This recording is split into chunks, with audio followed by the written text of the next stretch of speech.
Hi, this is James Smith with the Smith Family Realty Texas. I'm the broker owner of Smith Family Realty Texas, and I created this investment app just for you. This is the SFRT Deal Analyzer. So, I'm going to give you some helpful tips on using this app. So, I've been an investor for a long time. That's how we got into real estate. And so, what I did is I created this app to go along with what my knowledge of investing and me training new investors. So, and also training my agents on investing.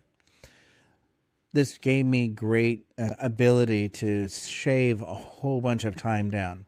So, the quickest thing to investing, as you read the manual that I created and the system that we created, is to be able to analyze deals as quick as possible, especially if you're getting a hard money loan. You're going to be looking at a lot of properties and turning them.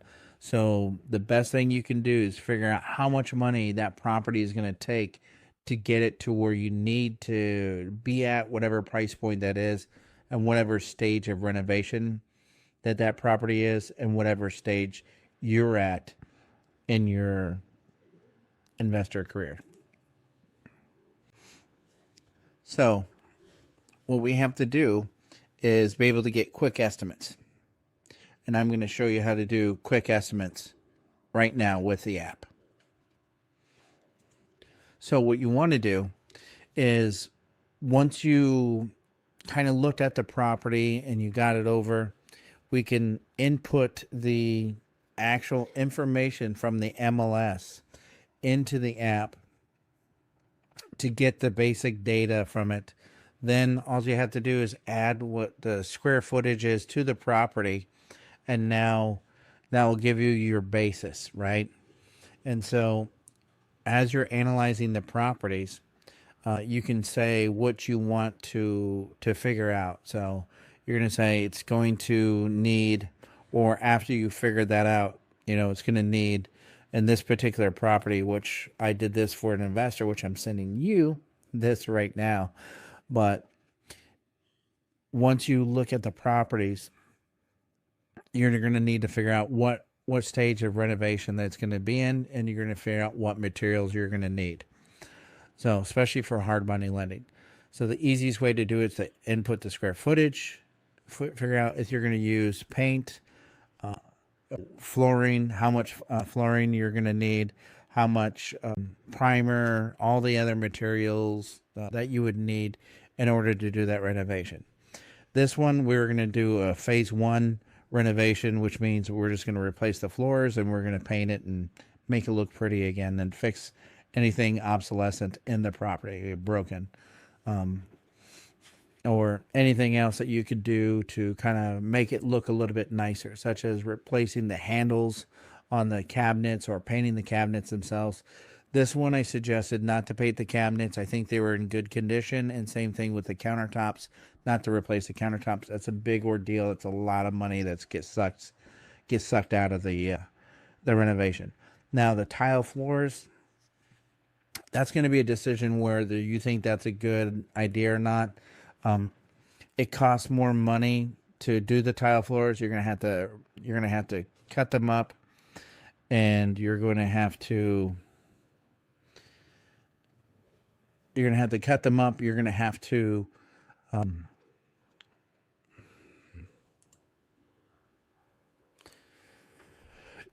cut them up. You're going to have to level the floors, put self-leveling concrete in there, and you're going to have to match the floors up. You're going to have to do that for the luxury vinyl planking as well.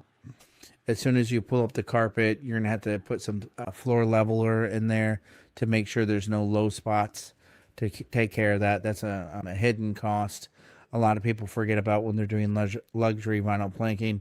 But the floors are pretty straight. If you have tile on there, you don't want to rip up the tile. Easiest way to do it is to do a transition to the tile and to put the self-leveling concrete over the tile. What that's going to do is that's going to take out any divots for the for the grout and kind of seal that up. Or you could just leave it alone. You could leave the tile alone and just do where the carpet used to be, the luxury vinyl planking. I think it looks nicer to go the full 9 yards, and you can do transition pieces if you decide to over the tile floors, but that's gonna be added expense and time. So you got to figure out what you're gonna need for it. This is how you do it. So we're gonna go into the deal analyzer. You're gonna put in there what type of floors you're gonna put in there. You're going to do your research ahead of time. So this one is, we're gonna put the square footages, and you're gonna, which I did here, and you're gonna put a couple pictures of where you're gonna paint. So I took a picture of the living room, the kitchen, the bedroom, and the bathroom, so that way it could kind of see what the coverage is like for those walls. How we used to do it in the olden days is I used to have to go in there. I used to take a wheel measurer and I used to square footage the rooms out that way and kind of just run past the windows. And I used to have to take a tape measure and measure the windows and deduct that from the actual wall being painted. And it was a lot more time consuming. It'd take about half a day to get a real room measured out or a house measured out. It would take me at least 3 to 4 hours to do that. And we're going to do this in minutes now. Minutes. Maybe take you half an hour max. Because especially if you've already picked out your materials, you're good to go. So put in your square footage, put in the pictures of where you're going to be at. When you walk it, I would still advise of getting, which was our phase 2. What we did is we did a digital measuring tape, which it just uses a laser and a sonic actuator, and you just put it on the floor. You can see how high the ceilings are, and then you can estimate a property like this one that has vaulted ceilings in several places.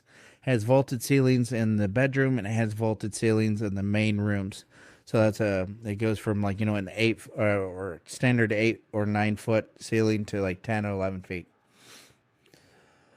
So put the pictures of the things in there, of the property, and put the square footage of the property in there. Now you have that. Now you got a good estimate of how much space there is for the walls, paintable living spaces. Now it tells you it's about 3,000 to 4,500, or 3,800 to 4,400 of wall space. This isn't including trim, doors, cabinets. This is assume that that's going to be a separate thing. So if you are going to paint those things separately from the color of that, you're going to have to put that paint in there, and you're going to have to factor that in separately. Count how many doors are in there in the property. You're going to paint the doors and the door trim. Tell it you're going to paint the door trim. Measure how tall the doors are and how many door frames you're going to paint. And then they'll figure out the door trim. I put all that stuff in the GPT. So that's a huge time thing. Then when you're painting, you're going to have to estimate whether you use a roller or if you're going to spray it. Now, these numbers or the estimates that are in here are from when I used to do it. So that was an older technology. You had to figure out with your contractor about how many gallons they use more than using a roller. Reason being is this. Sometimes you're going to do both. Sometimes one's more effective than the other. And it's about what is the fastest turnaround and the least expensive, because you're paying for that time and you're paying for the square footage. Using a roller, so it tells you right here, using a roller, right? And then using a spray gun. So using a roller, it's going to be about 13 to 18 gallons of primer. It's going to be about 22 to 30 gallons of paint. So 22 to 30 gallons of paint. You look right here. To spray it, it's going to be 26 to 35. So that's a big difference when you're using a roller as compared to when you're spraying it. So, but it depends on the contractor's spray gun, and if you're using separate contractors, it depends on what system they have, depend on how efficient they are with it. So always keep that in mind. So you can have, if you're using my system, you're going to use the same colors. So if you have a little bit of extra over, it doesn't matter. You're going to use that on the next property. But so we have that breakdown of the paint, of the best guesstimate of how many gallons it is for that. I also put in there if it's a darker color, generally you're going to use like maybe 2 coats of primer in there, which is generally the case. I've had purple paint, brown paint. I don't know what it is about brown paint. They used to love it in Texas. It's in a lot of houses, dark brown, dark colors. I didn't get it. I never got it, but let's move on to flooring. So how are you going to estimate the different products you're going to get? You're going to go to Floor and Decor. You're going to maybe go to Home Depot. Let's say Sherwin-Williams Paint, because you're going to get an account there, and you're going to estimate your products from there. So instead of going there and picking it all out, you can do it all online now. So go online, pick out a product. I picked out a flooring product that was like really good that we used to use. And I also picked a subflooring. Now, when you do flooring, you're generally going to need, like even in luxury vinyl planking, you're generally going to need about 3 different products. Or four or 5 different products just to do flooring. So, but if you're going to get just the down and dirty, you're just going to get the major expenses. Depending on what type of subflooring that you're going to use on there, or the sealant, the moisture barrier, and whether you're going to use quarter round or not. Most likely you're going to use quarter round. You're going to add that in there. Quarter round goes over the actual baseboard. You put the floor down, you put the quarter round to kind of match it, make it look nice. Pre-paint it, or get pre-painted quarter round, and then you're just going to put a little caulking on there and maybe paint those corners, maybe not. But depending on what type of flooring you get for whether it be luxury vinyl planking, laminate, anything of that nature, is going to be what type of backing does that have. So that backing is going to have cork, foam, or different products like that. It's going to be naturally sealed, and some of them aren't going to be. So the ones that are not need a moisture barrier. So that means you need to put this tarp system down basically under the actual flooring that you're going to have. So you're going to lay that all out, and then once you have a moisture barrier down, sometimes you need moisture barrier tape. Some of them come with it, and some of them have sealant, some of them don't. So if it doesn't, you're going to have to factor that in. And then you're also going to have to factor in the quarter round. And one last thing is you need to make sure the floors are level. So if there's any major low spots, you're going to get self-leveling concrete, and they're going to put that on the floor to compensate for any dips. Because you have a dip in there, and then with that dip, you're going to put that flooring run on top of that dip. Well, that's going to cause that hollow echo spot, but worse, it's going to mess with the joints, and you'll break or crack the joints in those areas. That's why we stagger them. If you did not know that, we stagger flooring planks to kind of protect it and make it stronger. So that way, if there is a low spot, you don't split it, or it doesn't look as obvious and a splinter. So those are the things you're going to take care of is with the flooring. So now you're going to pick those out. You're just going to screenshot those. You're going to put those in there. You don't even have to put the calculations on there. It'll get the calculations of the flooring and how much it is from the screenshots. So yes, it knows the square footage, and now it knows how many boxes, how many square foot are in the box, and the price per square box, and then it'll calculate it all for you. So now it knows that you need about that many boxes. I put waste in there, a waste calculation in there. So now it'll tell you need a minimum of 6 boxes, and the recommended 5% for waste. It's kind of standardized. Sometimes you'll need one more box. Sometimes you'll have extra boxes. Once again, goes to the next job. So 10% waste, 5% waste, depending on how you want to measure that. Generally, if you have a whole bunch of smaller rooms, you're going to have more waste. So the smaller the property, the more waste you're going to have, because things aren't going to line up, and you're going to have extra pieces that you could reuse in other sections. In a smaller house, you're going to have less of those pieces that you can reuse, and you're going to have more angles to deal with, because you're going to have to do a lot of splits, cuts. Anyway, 66 boxes. So we always do kind of a worst case scenario and halfway scenario. So I got that in there. I got the moisture barrier in there. How many rolls? About 400. Seam tape. I put that in there. How much the seam tape is going to be. That's going to be a rough estimate of the flooring. It's going to be $7,480.34. And then it has a little bit of a leaner version. So, it's the larger amount of waste and less amount of waste. So that way you can kind of guesstimate. The more jobs you do, you can decide whether you need to start going with a leaner model, or you can, keep that cushion in there. Generally, that cushion will go to other areas just in case. So those are the what ifs. What if this happens? What if that happens? If this breaks or that breaks?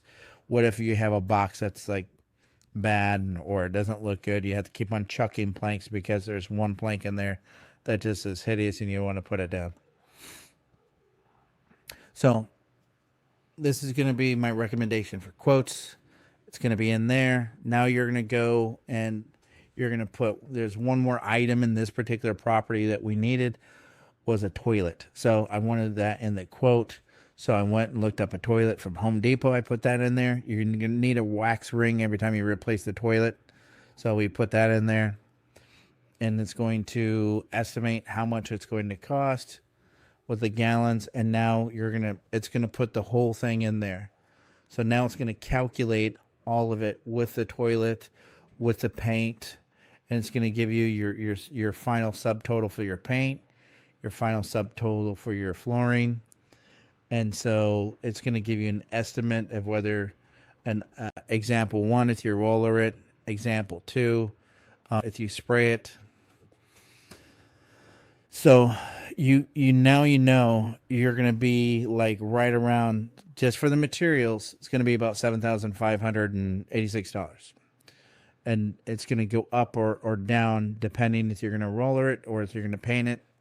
And this is not including labor. So now you got to get with your general contractors and figure out how much they're going to be for doing the different services. So how much are they going to charge you, like per square foot, to paint the house? How much are they going to charge you per square foot to lay the floor down? How long is it going to take them? And what's their guesstimate of the time? So that's going to be a separate calculation. I just wanted to show you how you can do a material bid. So when you're estimating the house out, that's one piece of the puzzle already done. You're going to be getting those people to get you those estimates on the background. They don't even have to come to the property. All you got to do is send them the pictures, send them the listing. They should be able to look at the job and tell you how much that's going to be without having to do a walkthrough. So do they have to do a walkthrough with you all the time? No. Should you do it with at least a couple different properties? Yes, because you'll get good enough where you can walk the properties yourself and see what needs to be done or not. Or you can get your general contractor to come with you, or the individual people that are going to be there, the painters or the flooring people. Generally, the painters and the flooring people don't need to be there because they can kind of look at it and tell you, especially if you take additional pictures when you walk the property. If you see like baseboard warp, rot, take pictures of it for, your guys to have, so that way they can give you a better estimate. Whether that's going to be a whole different thing that you're going to have to add as baseboards to your estimates or not. Anyway, that's the quick down and dirty. This is how this deal analyzer works, and it's going to save you a ton of time. It's going to make you a ton of money, and I'm so glad I took the time and effort to create that, because when I used to train investors before, it was so much harder, and it was harder for them to grasp, and it took so much longer.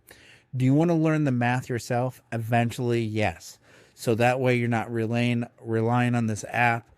There used to be a formula or an Excel spreadsheet I used to have that would help you calculate it out and keep everything organized. I used to write stuff down in notepads all the time. Do I still do that? Yeah, I still do that. You just got to find a system that works for you and do it. Once again, I also provide CRM systems that help you keep track of all your properties as an investor. If you're an agent, you should use your CRM system. If you're working with investors, to keep track of all these properties and the deals that they're doing, that'll help you out tremendously. But if you have any questions, feel free to reach out to me and we'll get them answered. Anyway, thank you for your time, and we'll see you.